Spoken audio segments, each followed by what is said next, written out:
নমস্কার বন্ধুরা, সহজ রান্না চ্যানেলটিতে প্রত্যেককে স্বাগতম। আজকে আমি বানাবো ডিমের কারি। ডিমের কারি বানানোর জন্য আমরা মশলাটা রেডি করে নিচ্ছি। প্রথমে নিয়েছি 5টা শুকনো লঙ্কা আর কিছু গোটা জিরে। এটা আমরা পেস্ট করে নেব। এই পেস্টের মধ্যে আমরা এখন দিয়ে দেবো পেঁয়াজ কুচি, লঙ্কা কুচি। এখন আমরা এই 4টে ডিম ভেঙে নেব।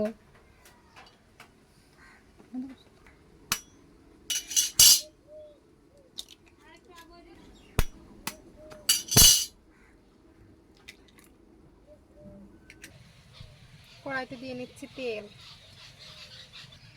কড়াইতে দিয়ে নিচ্ছি ভেঙে নেওয়া ডিম। ডিমটা আমাদের ভাজা হয়ে গেছে, এবার তুলে নেব। এবার আমরা আলুগুলো ভেজে নেব।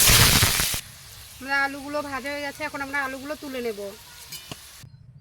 তেলের ওপর দিয়ে নিচ্ছি গোটা জিরে আর তেজপাতা, দিয়ে নিচ্ছি দারচিনি, দিয়ে নিচ্ছি পেস্ট করা মশলা, দিয়ে নিচ্ছি লবণ। আমরা ডিম ভাজার সময়ও লবণ দিইনি, কোনোটাতেই লবণ দিইনি, তাই আমরা লবণটা এখানে পরিমাণ মতনই দিয়ে নিচ্ছি। তোমরাও পরিমাণ মতন দিয়ে নেবে।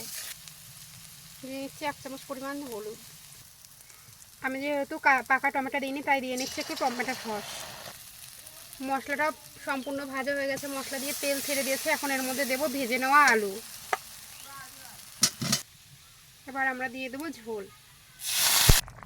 এবার আমরা ঝোলের মধ্যে দিয়ে দেবো ভেজে নেওয়া ডিম। ডিমের মশলা কারি হয়ে গেছে, এখন আমরা এটা নামিয়ে নেব। তোমরা দেখতে পাচ্ছ খুব অল্প সময়ে ডিমের কারিটা আমাদের হয়ে গেছে। আমার ভিডিওটা ভালো লাগলে লাইক এবং সাবস্ক্রাইব করতে ভুলবে না নতুন নতুন ভিডিও পাওয়ার জন্য।